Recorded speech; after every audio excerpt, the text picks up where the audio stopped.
Good evening, everybody, and welcome to another episode of The Guys Who Stare at Stats.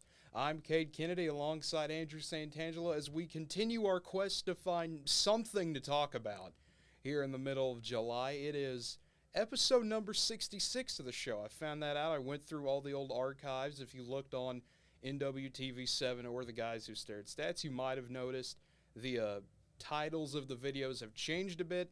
Everything is now in perfect chronological order, as perfect as we can get it. So this is officially episode number 66 of the show, Andrew. I know this is something we really haven't talked about a whole lot in terms of episode length, but still somewhat of an accomplishment. Absolutely. It's awesome. It's good to see us keep going at it, and each week that goes by, we find a way to get it done because I know we all have busy schedules, especially throughout the semester. I mean, obviously, summer's a little more laid back for all of us, but throughout the semester, it's amazing how, we do find that time, and we're only going to continue to do that, and soon we'll be talking about it 100th. Yep, and as always, the question, now that we've said something else to start the show for once, Andrew, how is everything going today for you? Doing very well. Unfortunately, as I was talking some fun on the Phillies. They dropped 4 straight, so that's not going well in terms of sports wise. But me personally, everything's going fairly well. I'm going down to see the Rangers play this weekend, so that'll be fun, and continue my will be the 3rd new stadium this summer, so I'm excited for that. And then I know we're gonna get down to Wichita and see a little minor league game later in the summer to close out the baseball tour, I guess I can call it. But no, I'm excited and ready to dive into some more things. And I am too. I mean, I feel your pain with the Phillies. I had to watch the Cardinals blow a 6-0 lead last night to the Dodgers, slowly but surely. Play good 2/3 of the game, don't play good for a third, give up 7 runs and get beat. But that's baseball sometimes. That is baseball. That's unfortunate. But yeah, that is what happens. But speaking of basketball, we're going to switch gears here already. The big story of the day coming out about 4 hours ago, Deandre Ayton expected to sign a 4-year, $133 maximum contract offer sheet with the Indiana Pacers. The big reason for this, well, Phoenix doesn't believe he's worth a max contract. Ayton believes he is, so he was going to find a team that can make the space for him. Adrian Wojnarowski reporting that the Pacers are going to waive a few players. Dwayne Washington is being waived, and 3 players being stretched in the Malcolm Brogdon trade. Malik Fitz, Juwan Morgan, and Nick Stauskas going to be stretched a bit contract-wise. So you have DeAndre Ayton now. You still have Miles Turner, so I don't know if you want to pretty much switch that lineup there. You had Sabonis and Turner, and now you have Turner and Ayton. I know Miles Turner, he is the walking rumor mill. It feels like every year he's in a rumor to get traded at the deadline, and it never seems to happen. Do you finally make a move on him now and just let Ayton be the guy and try to build your front court somewhere else? Or do you try to let these two play it out? Because Indiana was kind of a mess last year, I guess you could say, in terms of where you'd think they could be and where they actually were. Yeah, well, first, so this deal isn't done yet. That is with true. Him being the restricted free agent. It's just an offer sheet. So basically what that means, for those who don't know, this is first the highest ever offer sheet to a player, so that's kind of interesting how you get that, making history when then you have the Suns who don't think he's worth a max contract, all in the same deal here. But basically what this offer sheet is, for those who don't know, the Suns will now have 2 days to decide if they want to match the deal, and if they do, they have the right, since he played with them last year, where they'll retain him. But if they don't want to, which obviously it's a lot of money and it doesn't seem like they do want to, then he will officially sign the deal with the Pacers. But the Suns will also have a chance to make a trade. So we'll see how this all comes said and done. Maybe that's something they're going to work out. Miles Turner goes to Phoenix here in a sign and trade kind of deal. One of the more recent guys, bigger, kind of like DeAndre Ayton, was Jimmy Butler when he moved on from the Sixers. The Sixers and the Heat agreed to a sign and trade. Sixers got like a pick and Josh Richardson. I know you know Josh Richardson. Yes. He played for the Mavs. So that's I think he's one of the bigger guys that have been in the last few years. I can't think of anyone else to that high caliber. But no, this is where, it's fun. The NBA free agency always gives you something to look forward to, no matter what day it is. But no, in terms of basketball, as you mentioned, you don't know what you're going to have the Pacers. They've already traded Malcolm Brogdon, which was interesting. They're going to try to build around Ayton here, obviously. So this is the first step, and then you kind of make more trades and figure out other directions to go. So I'm curious where this will lead Indiana to. In terms of the Suns, if you can't get Miles Turner, you're going to have a huge gap there at the center spot, and I think this will be a pretty big step back for him. Like, I think this does cost you that 1 seed in the West. I think it could cost you that 2 seed in the West. Like, I think he's that good, and with how close the West was last year, this could be the difference of them beating out a Golden State and a Memphis. I mean, it really could be, Andrew. I mean, you look at it, JaVale McGee's a Maverick now. If this Ayton signing goes through to Indiana, your starting center's Bismack Biyombo now. Now, granted, he's a good bench guy, but he's by no means should still be a starting center for a team trying to win an NBA title. No, absolutely. I mean, you look at what have the Suns done this offseason? Like, nothing. Like, they've regressed. Yeah, they've done nothing. Like, if they kept Ayton, they basically stayed the same. We'll say that. But here, obviously depends on if they do a sign and trade, but you lose Ayton, you haven't gained anything. You just lost your starting center, one of the best centers in the league, and you don't have a replacement, like you said. So, no, this will cost them a couple wins, especially against some of those teams with the center. I mean, if you just stay in the West, I mean, look at it. You go up against the Lakers. If Davis is healthy, huge hole. You look at Minnesota, Cat and Rudy sorry. No, wait. Yeah, that's right. That did happen. I don't know why I paused there. I mean, you could throw either one. Yeah, exactly. Cat and Rudy Gobert. So, that's just 2 teams. I can keep going if you want me to, but it's going to create a hole, and it's going to cost you games because now Davis is going to take advantage down low. Cat or Rudy, one of them, they're going to take care of down low. So, no, it's an interesting spot here, and we'll see how it shapes out, but Suns could be in a little bit of trouble. I think they could, especially with this next story we have here. We're in high rumor territory right here, but Kevin Durant alert. You know, he's still out here requesting his trade. Rick Butcher reported that Steph Curry has reached out to Durant several times about a potential reunion at Golden State. A league source says Curry has reached out several times, eager to improve his chances of winning a 5th title and surpassing LeBron James. So, this is a high hypothetical.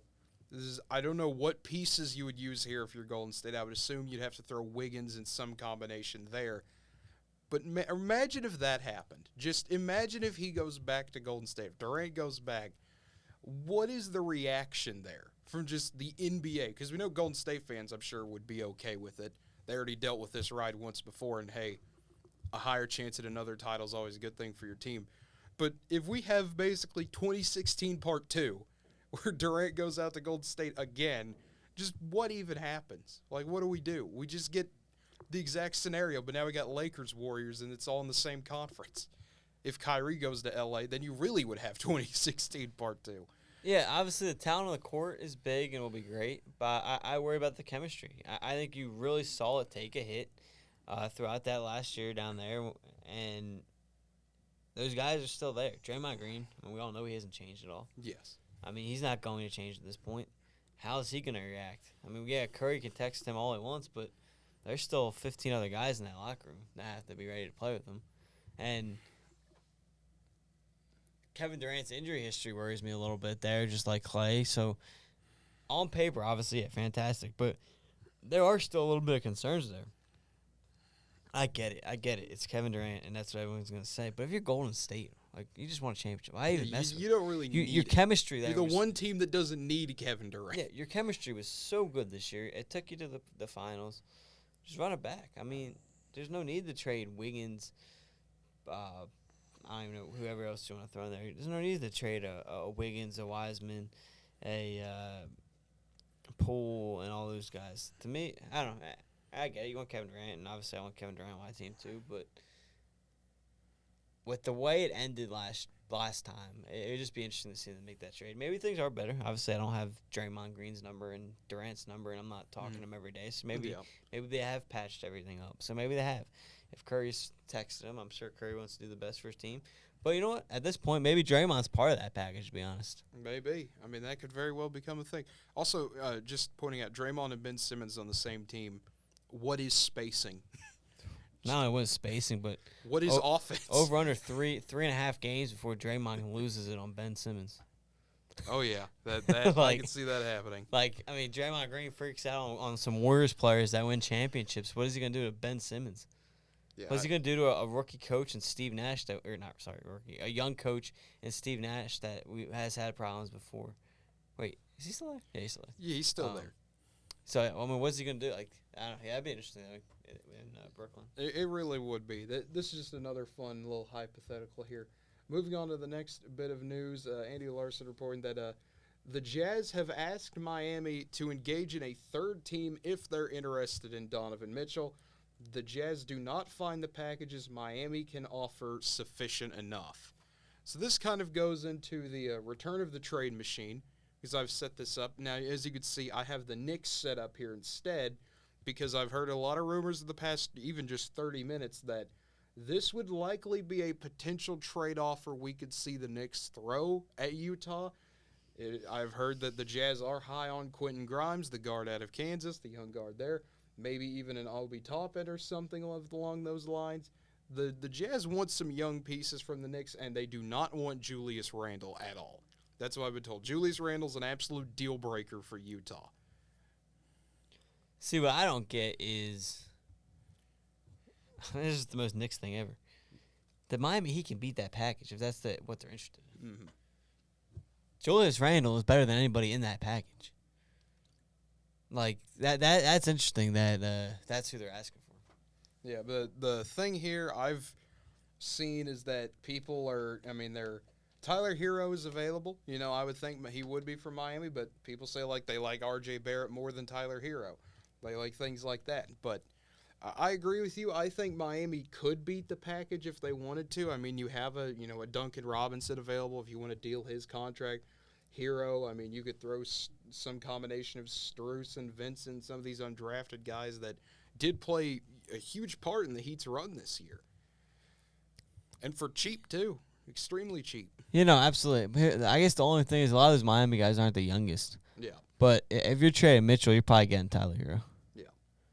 So that'd probably be the big The one third there. team would probably be to dump a Robinson contract or something like Yeah. that. That's why you're going to need a third team. So I don't know, a lot of interesting spots here. Yeah, I'll say if we go all the way back, this is pretty much every roster as it would be currently. So a lot of fun to look at here. Just a lot of crazy things. You never know what's going to happen.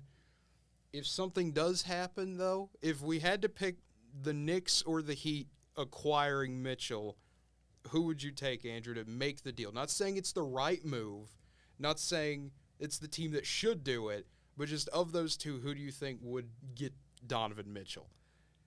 I think at this point it's the Knicks. They're desperate. You saw them miss out on Kevin Durant. You saw them miss out on Kyrie Irving. You hear blah, blah, blah. They're going to have this guy. They're going to have that guy. They missed this guy. They missed another guy. They missed another guy. They were so desperate, and this is coming from a diehard Jalen Brunson, diehard Villanova fan.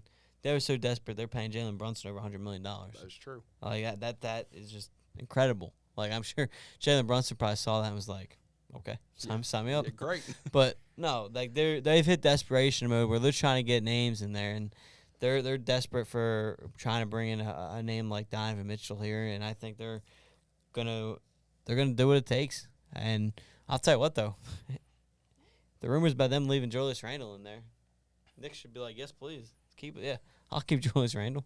You can tell me I get Donovan Mitchell and Julius Randle on the court. Yeah, so I think it's gonna be the Knicks in the end though. Out of these teams, I will say this though, I would not be surprised opening day to see Mitchell still in Jazz. I wouldn't either, knowing how Danny Ainge is, just how his mind works. If he thinks he's being cheated out of something, he'll pull out of the deal. He just absolutely will not do it. So, like you said, I wouldn't be surprised if Donovan Mitchell stays, but I think if someone does make a move, it will be the Knicks.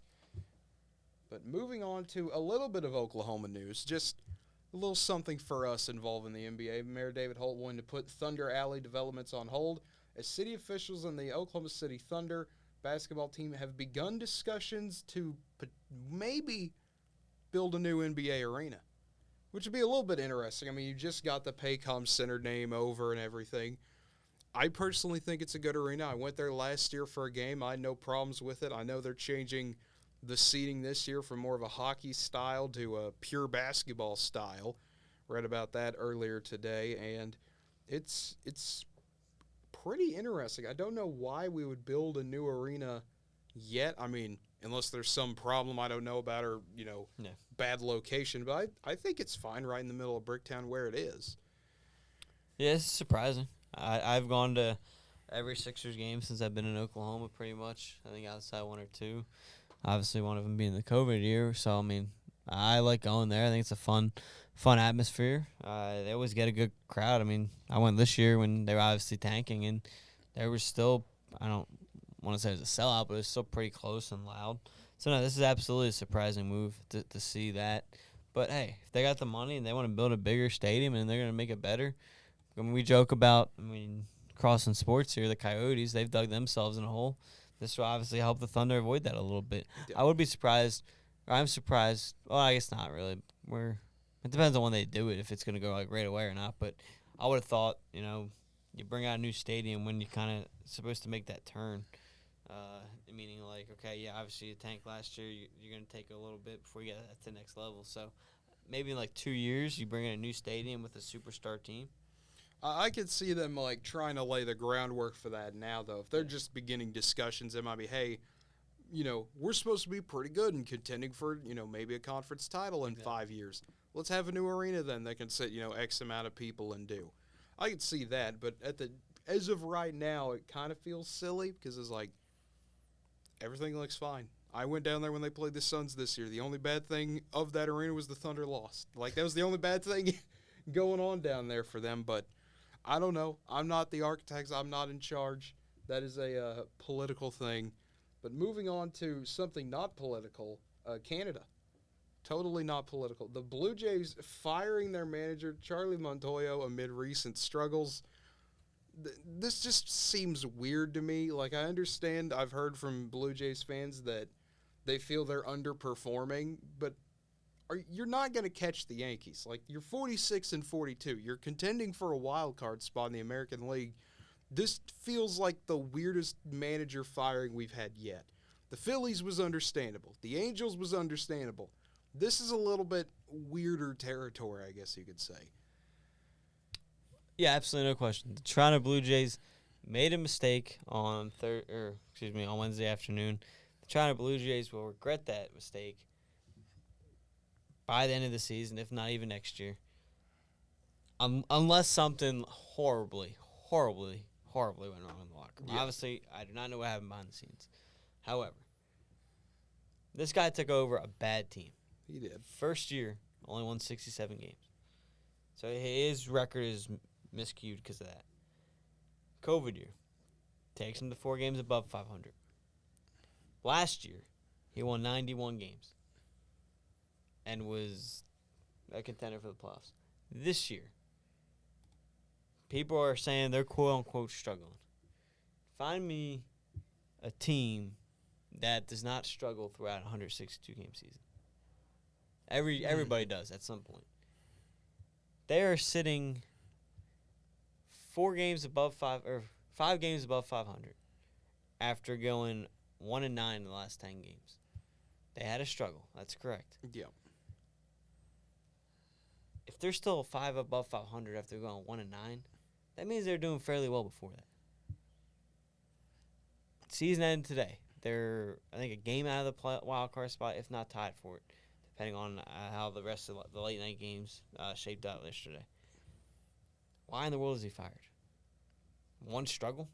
And if the locker room was so bad after one bad stretch in the season, I think the players got to look themselves in the mirror and say, okay, we need to change. It's one bad stretch. The manager won I think it was 91, maybe even 94 games last year. The guy gets ejected left and right, it seems like. I see him on the field and in the news a lot. He clearly has the team's back. Like, again, on camera, I don't know what's behind doors. And again, they're fighting for the playoffs. This team is a playoff team. They're in the best division in baseball. There's not a team below 500. Yep. 88, 90 games into the season, which is incredible to think about. I believe they said that's the latest this has ever happened. No, exactly. And he's fired. Like, this team is like they're in the playoff race.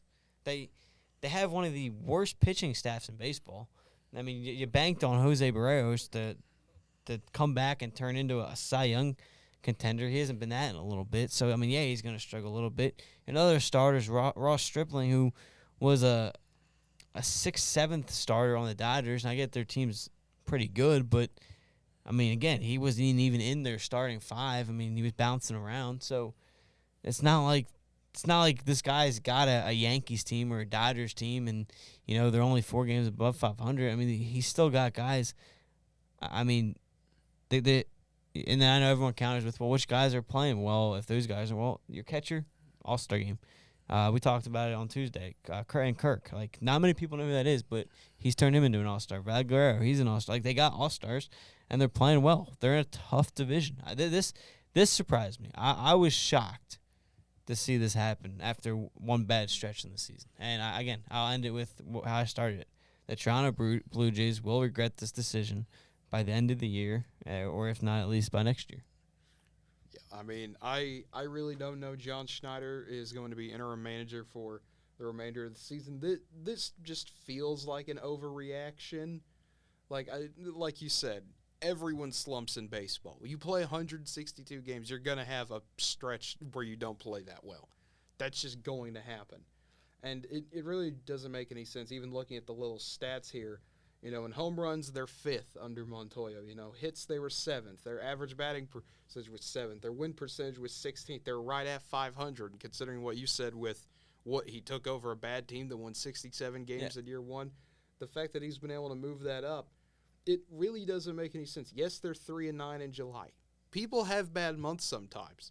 I mean, I've seen this in St. Louis a handful of times where the team will have a month where just nothing makes sense, nothing can go right. And then the next month, they turn it around. That's just baseball.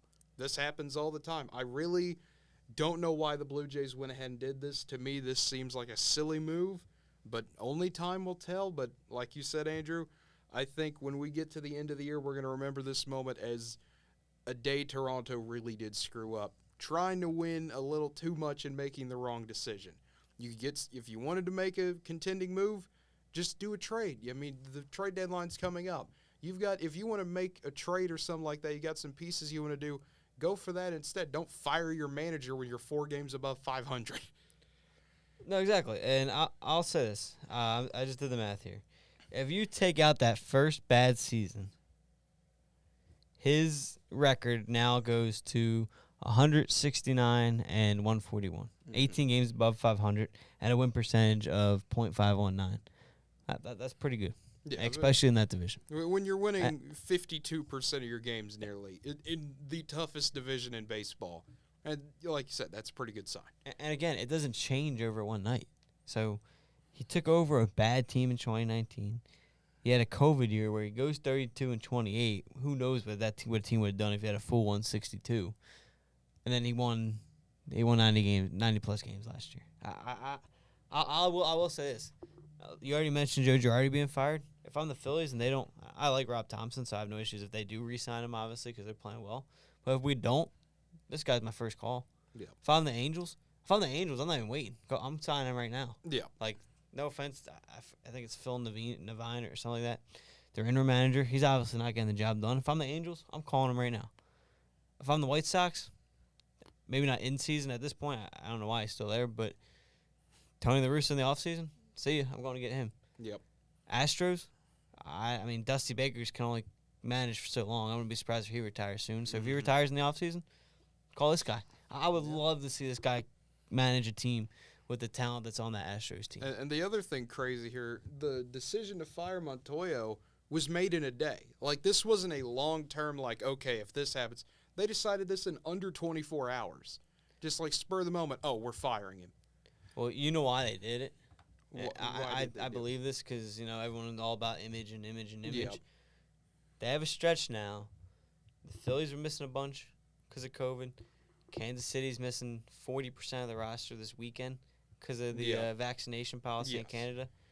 They're going to go out and win some games now, and they're going to look like a genius, and it's going to turn into, oh, they got rid of him. It's going to look like a great idea. They went out and swept the Phillies. They went out and possibly won 2 out of 3 or even swept Kansas City, and they're going to look like a genius. And I'll tell you what, this is after the All-Star break. I'm interested to see how Toronto does, but no, I don't like this move at all. This surprised me, especially for a team again, if you wanted to wait till after the year, you played a 500 ball, you fought, you snuck into the wild card spot because they added a team and you lost and you made the move, I can understand it a little bit more. I'd be like, okay, he didn't get the job done, but like, I don't know. Before the All-Star break, it's just so confusing and alarming to me. And it's not like you were playing 500 ball all season and then hit another bad stretch. Mm-hmm. No, you were 10, 11 games above 500. Had one bad hiccup, went 2-8, that's 10. You're still 4 games above 500. I don't know. I don't know. Yeah, I really don't know either. Moving on to our final topic of the day, Big 12 Media Days happened today and yesterday, and I was hoping we would get some more content out of it.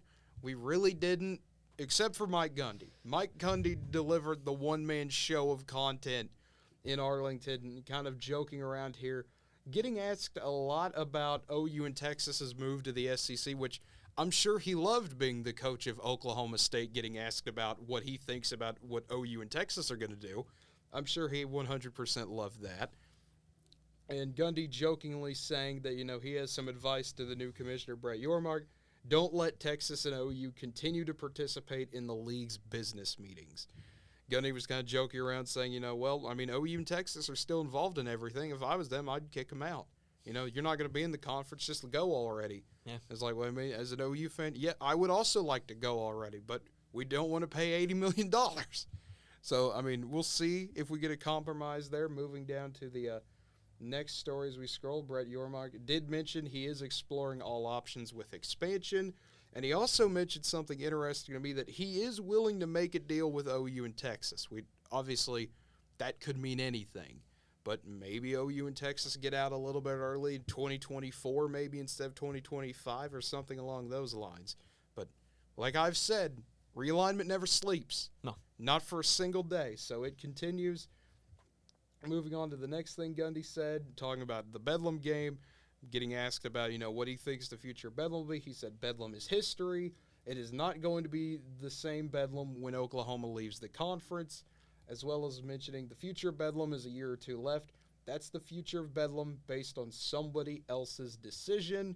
Brent Venables had his press conference today and said he was not going to discuss the future of the Bedlam series because, he's the football coach. He's not the one in charge here. So we get those 4 tweets in 2 days, I guess you could say. What do you make of this, Andrew? To me, it seems like Gundy said almost the perfect thing to make OU fans a little bit upset. And I think that's kind of intentional. You kind of jab at your rival and do when you beat them especially.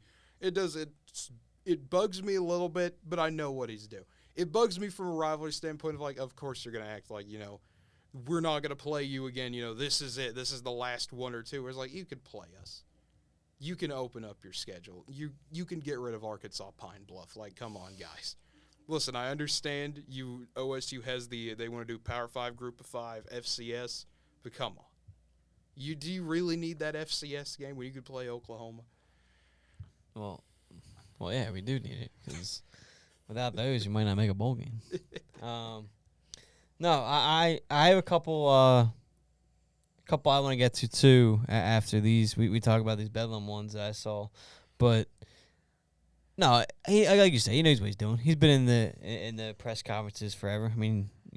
All the way back to however many years it is now, from the I'm a 40 speech till every year I feel like he's in the media for something. He knows what he's doing. Has some moment. He knows that all the quotes on Twitter they take 5 words and then it spins into 10 million different directions that we always see. So he knew what he was doing. He knows he can schedule them. He knows. The only obstacle would be, and I know we touched on it, I can't remember if it was Tuesday or maybe last Thursday, was how far in advance they do their schedules. Yeah. So that would be the only obstacle maybe, if you have to back out from somebody else. I don't know what we talked about Alabama and OSU already being scheduled for 2029 and 2030 or something like that. So if that's the case, I think they have a home-and-home with Arizona State this year and next year. I think that they return the favor, go down to Arizona State next year. Obviously, they always play Tulsa, usually another in-state rival. So I don't know how far in advance they've got the schedule yet. Obviously, that might be a factor. That's the biggest obstacle I could think of. Yeah, so I'm going to get this pulled up here for you. looking at future non-conference opponents for Oklahoma State.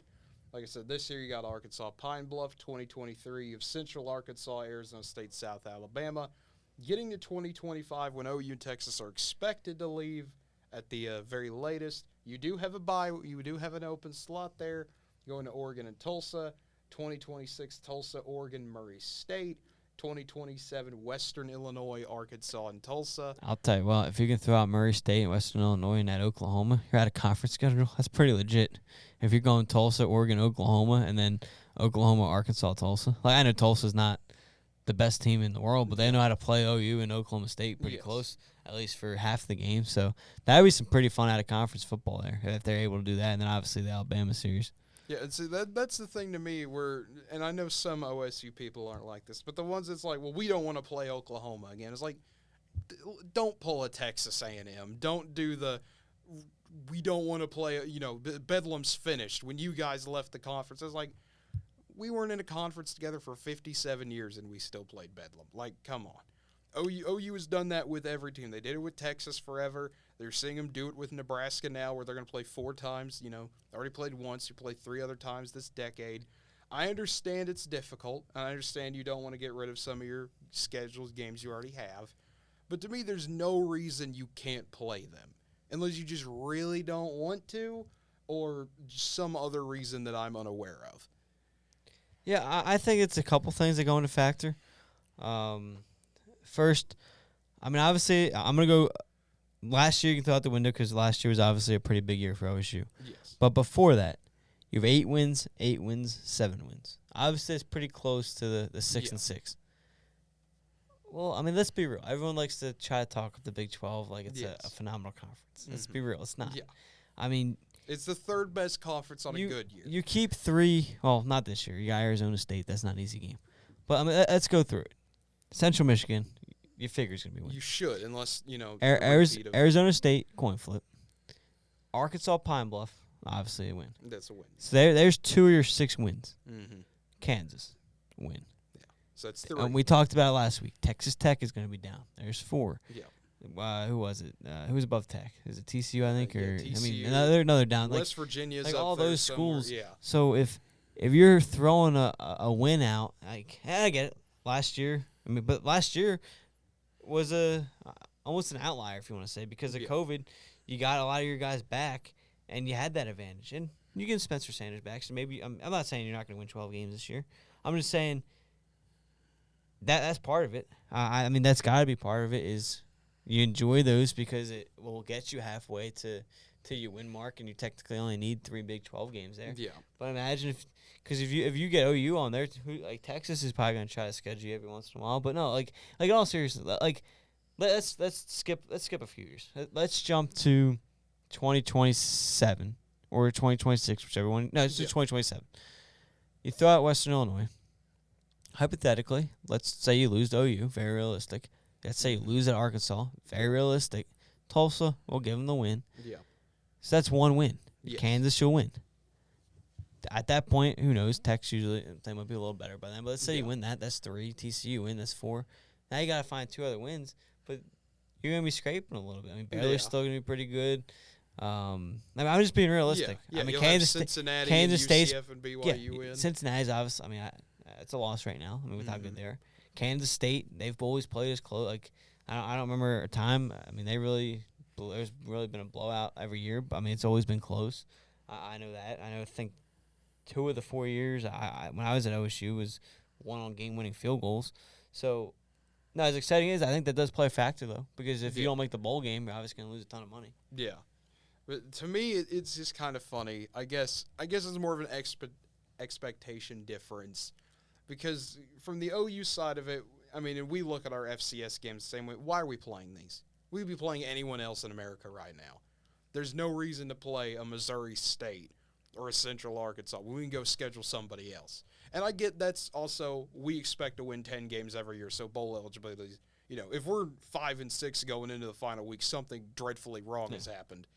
But I don't know. It's just weird to me. Like, your goal should never be to go 6-6. Your goal should never be, let's be average. Let's make a bowl game. Like, you got to have a set number, it feels like. Like, you got to be aiming for 7 or 8 wins because you never know what's going to happen. And that's just my mindset Yeah, personally. But I just find it weird with some people where it's like, no, we don't want to play OU. We're done playing them. We'll play them in other sports, though. It's like, what? So you play us in basketball and baseball? It's because football is the biggest one for both, Yeah. and they're trying to make a statement with football. Yeah, I mean, you could make that statement. It's just I don't think it'll work out well for you. It's OU is your biggest game of the year, just in terms of financially for the city of Stillwater when OU comes to town. It is a big moneymaker game. Same thing when it's in Norman. It's a big deal for the state. It's a great thing for the state. I would hate to lose Bedlam. I always love it. Even though it is painful to watch sometimes and always is stress-inducing, it's a rivalry game. That's what rivalry games are supposed to be. But here's my thing, and is both coaches made it sound like they don't want the game. So you need both teams to agree. Yeah, I know OU has extended the invitation. So Castiglione said we will play OSU so anytime. it works both ways. Well, again, but he's not the coach. Yeah. I mean, we'll get into OU's coach, Venable, like his comments. That doesn't tell me he wants to go out and play OSU. Yeah. Like, that tells me the opposite. That tells me, like, Gundy. He's like, okay, it might end. It might not end. So whatever happens, happens. If we get to play the game, fine. If we don't get to play the game, also fine. Yeah. Because, I mean, so to me, again, it takes both ways. So I don't think either teams are even close to an agreement, it sounds like right now. Mm-hmm. I just want to know what goes on at the Gundy household because you got Kale and Mike, two completely opposite ends of the spectrum. How did they both react to that day when OU announced they were going to the SEC? I'm sure it's a completely opposite reaction for both of them. I'm sure they've had some interesting conversations. Maybe they haven't. I don't know. I'm sure they have. But that is all I've got for today. If you've got anything else, Andrew, I know you had said, I think you said something earlier about some other Big 12 Media Day stuff. Yeah. But So, first one I have, I don't know why I'm blanking on his name, Baylor's head coach. Dave Aranda. I don't know if you saw his comments. Or the one about the timeout? Yeah, apparently he called a timeout late in the game when he didn't even have one. I don't know how. That's great. I don't know how, was it 6 refs let it go? I don't know how Gundy let it go. Listen, it's Big 12 refs. Don't question. Well, my other thing is, like, nobody. Like, it wasn't even on Twitter. Like, that's something I would have remembered if I saw on Twitter after the game. I know, like, there's a big play in that game, wasn't there? I think, like, a first down or something. I think that got messed up early in the game or something like that. So I just thought that was funny, him dropping that today. And, like I'd never heard about it before. Yeah. Like, usually there's at least one tweet, like, oh, I don't think they had a timeout there. Like, at least somebody is out there starting that. It might have been one of those, like, ESPN score bug was so messed up that maybe. everyone. This happened actually when OU played Texas in, like, 15. Texas got 4 timeouts and a half. Every OU person was like, wait, what? Everyone in the stadium just kind of looked at each other. Was like, Texas has called their third and final time. I was like, hey, you already said that like 5 minutes ago. Like, and then they gave him another one, I think. And they gave like 5 timeouts and a half. And it was just like, what is happening? Like, did we lose track? I think the Cotton Bowl, like, scoreboard got messed up and kept showing they have 1 timeout or something like that.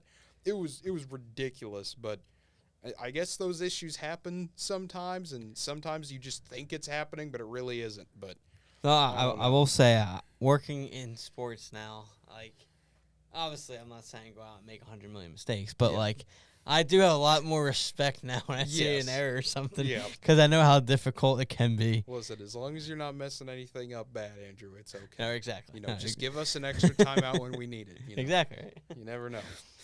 So, moving on to the second one I got. I don't know if you saw the new Big 12 rule. I did. A ball caught in the end zone by an airborne wide receiver who was driven out of the end zone by a defender before he can land inbounds will be deemed a touchdown. I thought that was interesting. I'm not a big fan of it. To me, that's part of defense. That's part of your right to play defense is pushing the guy out of bounds. Are you going to say to tackle now you can't push the guy out of bounds if he's breaking away? Like, can you not push him out of bounds? Like the other thing I saw in this, and this I think is a bit helpful to the rule, is it's not for end zone, like out of bounds anywhere else. It's for inbounds only. If you push a guy out of bounds, it'll still count as out of bounds. Yeah. But if you catch it, he catches it in the end zone, you push him to like the 1 or 2, it'll still count as a touchdown. Which I can understand that, like, he did catch the ball in the end zone, but then got pushed out. So I can see, like, okay, the ball technically broke the plane or whatever phrase you want to use there. So I don't 100% hate the rule. It's just like, oh, I guess I never thought about that before. But it's something else to give Big 12 refs an opportunity to mess up, and I usually am not a fan of that. I don't like the refs in the conference already as it is. I don't need another reason to get mad at them. No, I hear what you're saying. I don't know. To me, it's just another rule to help the offense, which I'm kind of tired of seeing. But my last one I got, and I can't remember. I think it was the Big 12 commissioner, maybe. I can't remember his name, and I don't know if you saw it. But he was talking about the winners for the year. He mentioned, I don't know if you saw this, but he mentioned Kansas as the Big 12 or as the NCAA champion. Yeah. And he mentioned who else in the Big 12 won this year title? OU won the softball title. Yeah, but there's somebody else. Texas won in women's tennis and like swimming and diving and things like that. I can't remember. I'm going to look it up. Anyway, so he mentioned Kansas and this other team. Yeah. And then he said the Big 12 won the softball title because the joke was he didn't want to say Oklahoma because they're leaving. Yeah. So, yeah, I thought that was funny. That's the best part. Is it was OU versus Texas for the like you can't even get away with. So, our team finished. OSU finished third. That's still great. Yeah. No. So I thought that was pretty funny just to see that happen. But yeah, those are the main ones I saw too. So just adding on. But yeah, like I said, there's always some fun things that happen at media days. This year, I guess it was more of I was expecting something, but. When we had the craziness that was last year's Big 12 media days with OU and Texas leaving, getting dropped just right before it, or getting dropped around that time, it felt a little crazier. But this year is kind of more of a return to normalcy. Hey, how's your team looking this year? Oh, it's looking pretty good. Gets picked ninth anyway. Yeah. It's got to happen to somebody. It always has to. No, you're absolutely right. It's going to bother me who that other team was. I'm going to have to look it up after the show. Maybe West Virginia. You can just go through the list here. There's Kansas State, it's Iowa State, West Virginia, TCU, Baylor, OU, Texas, Oklahoma State, and I always mess up one. There's always one Big 12 team I forget their existence for a long time. I don't know why. We've said both Kansases. We've said both Oklahomas. We've said the Texases. And maybe it was just Iowa State. There we go. That's what I was thinking. Maybe it was just there we go. Maybe it was just Kansas, but maybe. I could have sworn it was two. Might have been, maybe. Both our brains are acting up, which means we need to get out of here. I'll figure. Of course, I'll remember after the show. We'll figure it out after the show, as is usual. But as we get things situated here, that will do it for tonight's show. If you enjoyed what you heard this evening, feel free to give us a follow here on Twitch or follow us anywhere, literally anywhere. Facebook, you can follow us. Twitter, you can follow us. Instagram, TikTok under NWTV7. Just search for NWTV7 on any of those platforms and you'll find us. On YouTube, you can find us as well at NWTV7 or The Guys Who Stare at Stats. Either YouTube channel works. We'll slowly get more exclusive content on the Guys Who Stare at Stats channel. So if you want to see maybe reactions to games faster than you would on the regular Tuesday, Thursday format, you can follow us there as well. For Andrew Santangelo, I am Cade Kennedy, and have a wonderful night, everybody.